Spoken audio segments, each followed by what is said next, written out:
Chapter 22. Static and Sermons. Above ground, Tera.Prime throbbed with holy madness.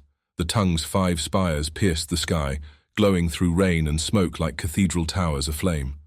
From their curved mouths came an endless drone, part sermon, part stock ticker, part prayer. Each hour the Union updated its slogans, each minute the crowd repeated them.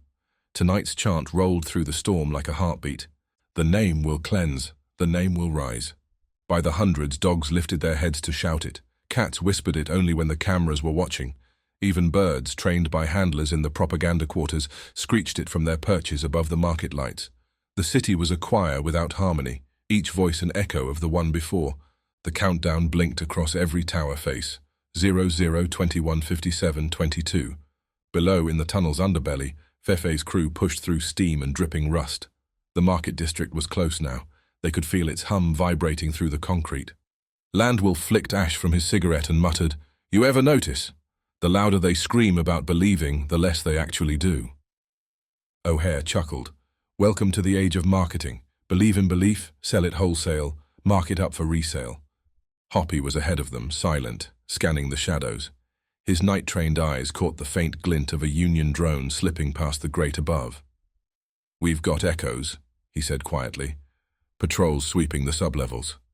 "Great," O'Hare said, because it was getting too quiet.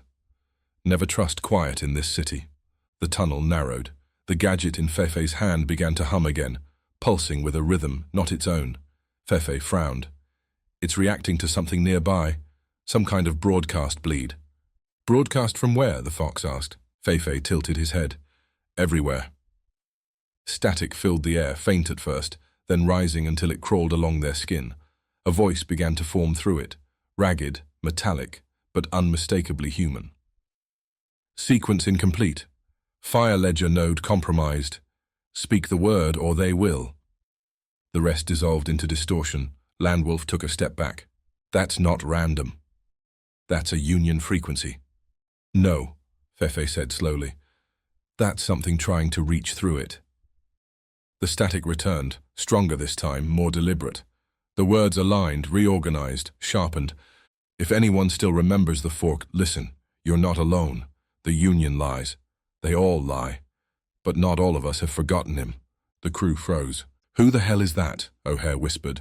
Fefe's pulse quickened. The voice wasn't familiar, not exactly, but there was something in the tone, in the cadence of a man who'd spent too long speaking half-truths for survival. "Wait," Landwolf said. "That's the voice. Marcus Vale, Union's golden KOL. He runs half the broadcasts in the tongue." O'Hare barked a laugh. "Yeah, and I'm the Minister of Finance. Why would he be calling us?" The fox's expression darkened. "He's not calling us. He's calling someone else. This is a bleed from a hidden channel. But he's using the old broadcast code, pre-fork encryption." Fefe glanced at the gadget. Its glow had deepened, steady now, as if it recognized something. "Whoever he's talking to," he said quietly, "they're using the same signal as the fire ledger." They reached a grated hatch leading up into the market district. Red light poured through it, washing their faces in color. Above, chaos reigned.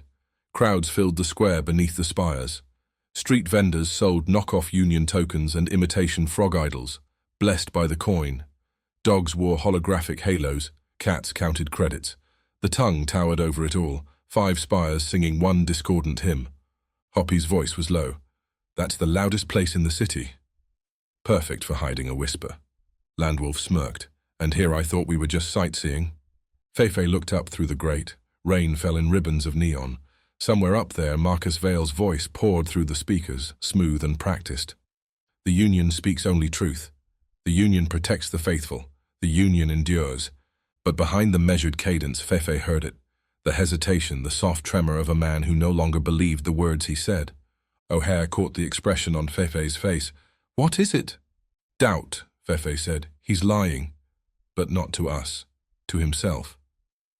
Hoppy adjusted his hood. "If that man's still got a conscience, he'll lead us to the next ember, whether he means to or not." The fox gave a single nod. "Then the tongue is where we start. And maybe, if we're lucky, where he slips." The rain thickened. Above, the spires throbbed with red light, and Marcus Vale's voice continued to wash over the crowds like scripture. Beneath the market, a frog with a glowing gadget and a crew of misfits listened to the city breathe lies. And somewhere in those lies, the truth was humming, quietly, waiting to be heard.